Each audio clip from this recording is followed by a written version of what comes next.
Tungod sa sige na ko pag-inom sa Salvio Barley Grass. Pag-check up na ko, ingon na sa doktor, negative, naayo na daw akong leptospirosis. Sa tungod aning Salvio Barley Grass nga nakatabang sa puwa.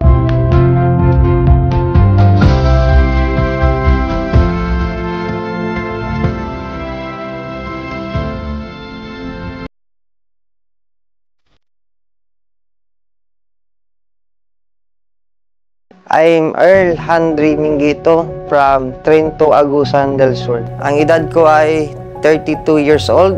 Ako ay na-admit sa Southern Philippines Medical Center. Ang findings ng doktor ay leptospirosis. Nakuha ko itong leptospirosis dahil sa pagmimina ko. Nakuha ko ito dahil lang sa alipunga ng kati-kati sa paa. Everyday, nilalagnat ako parang hindi mawas-was gani. Dili ko mawasan o gitakigan ko o 7 ka adlaw. 7 days ako sumusuka, hindi na tumatanggap yung pagkain sa tiyan. 5 days ako hindi nakaihi, hindi na din makabawas na 5 days. Sa 5 days na yon, doon na kami nag-alarm nga sa mag-asawa. Ma, ano nangyari sa akin? Hindi na ako makaihi at hindi na ako makabawas. Pwede ba tayo magpa-check up sa doktor? Pagdating ko sa ospital, ang sabi ng doktor, sugat daw sa leptospirosis. Nakita sa doktor, may diferensya yung kidney. So, automatic, sabi ng doktor,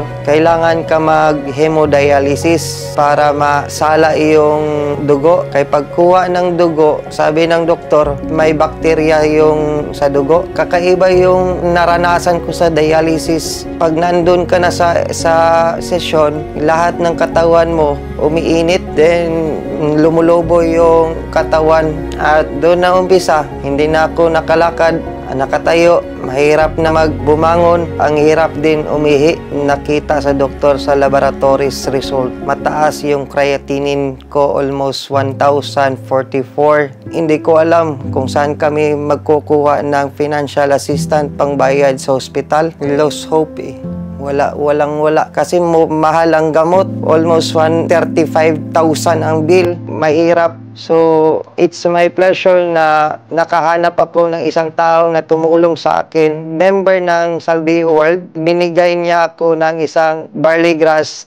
At sabi niya, subukan mo uminom ng barley grass para makarelief at makarecover ka sa sakit mo. 3 times a day ginagamit ko, 3 kutsara sa isang baso. Malaki yung impact at maganda yung metabolism sa katawan ko na unti-unti na-recover. Sa una, tikim-tikim lang, pero ngayon, regular umiinom na araw-araw.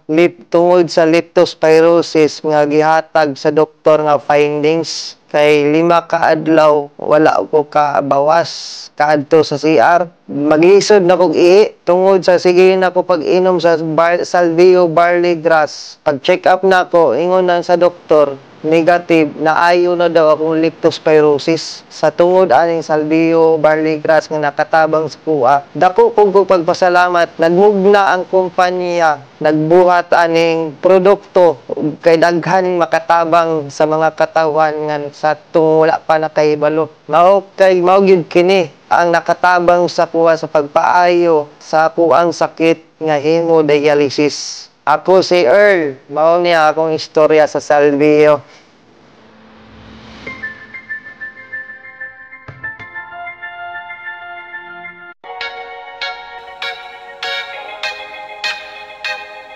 Stay healthy and